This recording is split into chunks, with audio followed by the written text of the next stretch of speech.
Hello there, Instagram users. In today's video, we'll walk you through the steps of muting someone on Instagram. Let's get started. Step 1. Open the Instagram app on your Android device. Step 2. Navigate to the profile of the person you want to mute. Step 3. Tap on the following button located on their profile page. Step 4. From the options that appear, select Mute. Step 5. Here, you have the option to mute their story, their posts, or both. And that's it.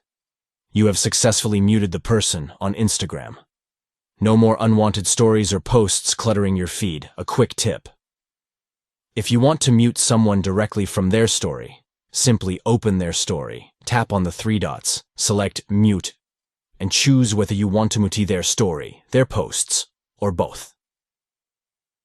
If you found this tutorial helpful, don't forget to give this video a thumbs up and subscribe to our channel for more Instagram tips and tricks. Thank you for watching, and we'll see you in the next video.